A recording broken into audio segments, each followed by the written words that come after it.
ilalagay po natin sa tamang konteksto at direksyon yung mga mahalagang usaping panlipunan. Because I cannot allow that this early, there is an obvious effort and an overt attempt to acquit him, to make him look innocent and in fact hero in the bar of public opinion. Hindi, complicit ho ang Marcos administration. Paghunin nyo siyang hangaan na nakikita nyo nag-i-inspect. Attorney Vic Rodriguez in-expose ang pagkukunwari ni BBM, ni Marcos Jr. mga kadonatics patungkol sa kanyang investigasyon sa mga flood control. Ha? Bakit? In-expose niya na pakitang tao lang yung mga ginagawa ni BBM ngayon. At eto yung explanation niya mga kadonatics. Panoorin natin. Hindi ho ba si Pangulong Duterte ang unang nagpakita ng maanumalyang Bicameral Conference Committee report nitong 2025?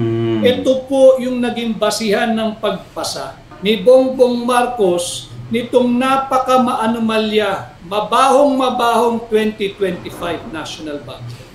Huwag ho ninyo siyang hangaan na nakikita nyo nag-i-inspect. Nakita po nila yung massive, if not total rejection na kanilang nakuha nitong midterm election kung tatutuhin pong referendum. Imagine, may nakita kong isang picture sa Facebook na andun siya sa kagubatan. Ewan ko kung anong ginagawa niya doon. Pero nag-inspection sa mga kadonatics sa flood control.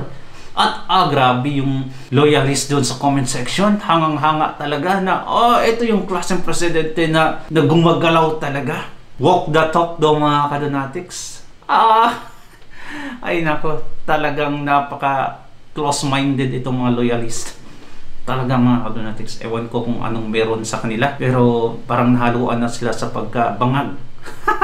Ito. Hindi maaari na ang magiging naratibo nila this early, nakikita ko po bilang isang pag nag-a-analyze ng mga usaping panlipunan at nakikita natin ang direksyon ng politika, there is seemingly an open attempt to acquit Bongbong Marcos at least in the bar of public opinion.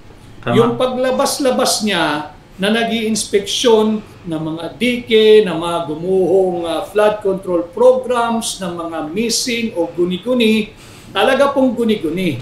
Pero yung guni-guni yan po ay produkto ng kanyang sariling bangungot. Bangungot niya po yan sapagkat nung kanyang pinirmahan ang napaka-maanumalyang 2025 national budget, naging aktibong bahagi na rin po siya ng korupsyong nagaganap ngayon sa ating bansa. Tama. Dulot ng maanumalyang paggamit ng pera nating mga Pilipino na nag-uugat sa taunang budget. Kagaya nga po ng sinabi ko sa inyo the alpha and the omega of corruption in our country is deeply rooted in our national budget. But the problem now is, alam na nga nila na bulilyaso na, manggeld na yung proposed 2025 budget. Ano ang ginawa ni Bongbong Marcos? Pinirmahan pa rin niya. Kahit umaalingasaw na yung baho, yung lansa ng bulok na panukalang 2025 budget. Tama. Hindi po tayo dito nagfo-fault finding, hindi po. Meron po tayong base. Pakikita ko po sa inyo para magbalik tanaw po tayo.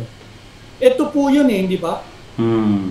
Screenshot nyo po para may sarili. Okay, Marcos thoroughly reviewing 2025 budget to conform to charter. Wow, thoroughly mga kadonatics, grabe. It means scrutinize talaga in detail. Before pa niya pinirmahan yung budget na yun mga kadonatics, questionable na. Ang daming blank papers. Di ba? Blank page, I mean. Tapos, hindi man lang siya nag-question na grabe ang laking budget mga kadonatics to DPWH. Ewan ko kung may detalye talaga mga kadonatics kung saan mapunta yung mga budget na yun. Na i-consider niya ba yung ghost project? Mga ganon. Kasi thoroughly di ba? Detalyadong-detalyado yan. Sacred yan. Budget yan ng Pilipinas. Galing sa taong bayan. Majority's voice, mga kadonatics, according to my professor, is the voice of God. Ilalagay po natin sa tamang konteksto at direksyon yung mga mahalagang usaping panlipunan. Because I cannot allow that this early, there is an obvious effort and an overt attempt to acquit him, to make him look innocent and in fact hero in the bar of public opinion. Hindi, complicit to ang Marcos administration. Ano po sinabi rito? Kanila po ito mainstream media, kanila ito, Inquirer.net. Marcos thoroughly reviewing. Ibig sabihin, masusing pinag-aaralan. Repaso ang 2025 budget to conform to charter. Ibig sabihin, para hindi ito maging unconstitutional. Masusing pinag-aaralan. Kasama ang kanyang mga kasama sa executive department. Nariyan, yung kanyang finance secretary, nandyan yung budget secretary, nandyan yung public works secretary, nandyan yung socio-economic planning secretary, nandyan sila lahat Masusi nilang pinag-aaralan ang 2025 proposed budget. Sinabi niya, binasa niya yung 4,000 pages more or less na proposed 2025 national budget. Maalala po niyo yun? Tama. Sinabi niya na masusi niyang pinag-aralan. Binasa. Na Yan yung sinabi ng mga kadonatics na isa sa kanyang mga speeches. Sabi niya doon na hindi pa ako natutulog ngayon. Ilang days na ata. Kasi binasa ko talaga yung 4,000 pages. Pagkatapos mga kadonatics, pinaka-corrupt pala. Paano nangyari yun? Pinaka-corrupt sa history yung 2025. 4,000. Binasa yung 4,000 pages more or less na proposed 2025 national budget. At wala raw siyang nakitang hindi ayos doon. No, malinaw yun. At sinabi namin, wala naman kami sinabing may blanco sa GAB. Ang blanco sa Bicameral Conference Committee report. Ano ang ginawa? Para bahagi ng patuloy na pambubudol kasi nga bahagi sila nito Itong maanumalyang 2025 budget, ito pong pagnanakaw ng trilyong pisong halaga na, isang dekada na, at 550 billion pesos na flood control funds, hindi maaaring hindi siya managot dito. May pananagutan siya rito dahil 2024 pa ginagawa na yan. Nangyayari na yan. 2024 nangyayari na. Yung 60 billion pesos ng PhilHealth, kinuha nila noong 2024, hindi ba? At ibinalik sa National Treasury, sa General Fund. Bawal din yun, unconstitutional yun. Pero tatalakayin din po natin yan. Ganon din yung zero funding na natamo ng PhilHealth. How can you now feign ignorance sa pinirmahan mo? Ziniro mo yung budget ng PhilHealth for 2025. Tapos ngayon, ang patuloy na pambubudol, tinutulak nila yung zero billing sa mga killing public hospitals. Paano magsusurvive ang public hospital sa zero billing? Zero budget din ang binigay mo sa PhilHealth. So dito, wag nating hayaan na makapaghugas kamay ang executive department. Tama. Wag natin hayaan na makapaghugas kamay ang Office of the President. Mali yung pagpirma nung maanumalyang panukalang budget noong 2025. Ano ang ginawa niya? Pinirmahan pa rin niya. Pruweba. Nag-aaral pa nga raw po sila meron pang press release. At yung salitang yan, kanila galing, thoroughly reviewing. Ibig sabihin, masusing pinag-aaralan, pinag-iisipan, binubuhusan ng panahon. Wala kang tanggihan dito. Inyong online na outfit ito Di ba? Kuhaan po nyo ng larawan bago baka i-take down. Meron na tayo. No? Grabe, no? Tapos, ang daming nagsasabi mga kadonatics, si Lacson, si Drilon, at iba pa. Ang 2025, ang pinaka-corrupt sa history ng Pilipinas na budget. So, Rolly, paano naging Rolly yun? Sisingilin natin sila kung bakit tayo umabot sa puntong ganito na bilyong-bilyong piso na ang nawawala. Malinaw sa kanilang sariling press release nung mga panahon na yon, aktibo at masusi yung ginagawa nilang pagrepasay. And in spite and despite of him claiming to have read each and every page, 4,000 pages more or less of the proposed 2025 pagkasinungaling talaga. Sinungaling talaga. budget, pinirmahan pa rin ni Bongbong Marcos. Itong nangyayari mga revelation dito, hindi po dahil nagbigay siya ng pahayag laban sa korupsyon noong 2025 SONA. Pangbubudol po iyon.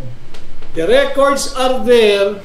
Matagal na nating sinasabi, matagal lang isiniwalat ni Pangulong Duterte early on this year na maanumalya itong panukalang 2025 budget. Anong nangyari? Pinagtanggol pa nila. Ang nakakatakot, kaya pinapaalalahanan ko yung namumuno ng investigation, si Senador Rodante Dante Marcoleta. Nakikita ng mga sambayan ng Pilipino, hindi lang naman ho ako. Nagkataon lang na tayo ang pinagkakatiwalaan nyo na magpahayag nung kaparehas po ninyong saloobin. Dahil tayo po yung may pahina, kagaya nito, ang Tinig Maisog sa social media, ang ating platform. Ano ho?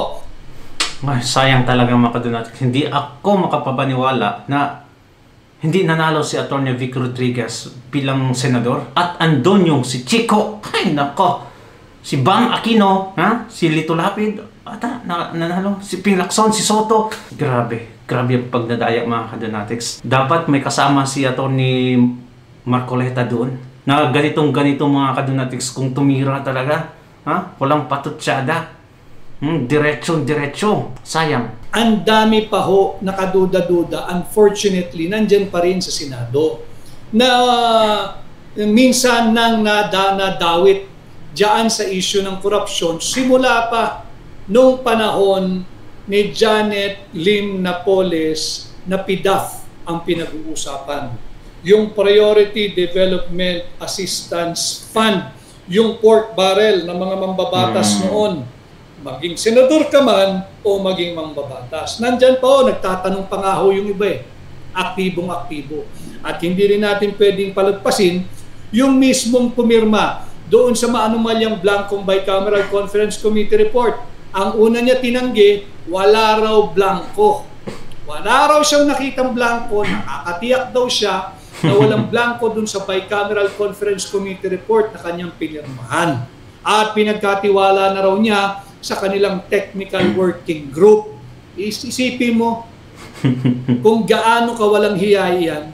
Nung naiipit na ang ilalaglag niya yung technical working group, mga mararangal na empleyado ng Senado nung ipit na. Abay nung naghihiring na sa Blue Ribbon, aktibo-aktibo nagtatanong. At nakakakilabot, nakakagalit, nakakainis, ang lumalabas sa bibig, transparency. Para daw transparent. Paano mo ipaliwanag yung pagpirma mo sa Bicameral Conference Committee report na napakaraming blanco? Ang ibig kong sabihin, the Filipinos deserve to know. Sino kaya ang tinutukoy niya doon? Di kaya si Erwin Tulfo? I'm not really sure. We deserve to know. Grabe na ho yung pinagdadaanan nung palagiang nalulubog sa baha. Yung hanggang ngayon ay lubog sa tubig baha. Hindi na po lumalabas yung tubig. Hindi na po dumadaloy palabas ng kanilang lugar. Lolokohin niyo po kaming harap-harapan. And I am referring to that senator that goes by the name Sherwin Gatchalian. Si Gatchalian pala. Isa ding, kontrabida. Kontrabido pala. Mahirap po kasi, napakalala na po ng problema. Dito po sa aking pahina, I'm just sasabihin lang po natin yung katotohanan. Well, anyway mga kadonatics, please, kung gusto nyo mapanood yung buong video talaga, isang oras to puntahan nyo ang Tinig Maisog channel ni Atty. Vic Rodriguez sa YouTube mga kadonatics. Makikita nyo doon ang panood nyo ang buong detalye. But anyway, hanggang dito lang tayo. Grabe talaga, no? Sobra. Ginagawang hero pa nila ngayon si BBM. Dahil daw nag-i-inspection sa mga kadonatics na siya mismo. Wow! Amidst daw sa kanyang busy schedule, na pagtuunan pa niya ng pansin yung pagbisita sa mga flood control project.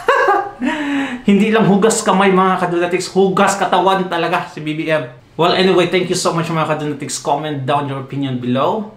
Don't forget to subscribe and like this video mga kadonatics because nakatulong talaga sa atin. And you are always in my prayers. God bless you and ingat palagi mga kadonatics. Bye-bye.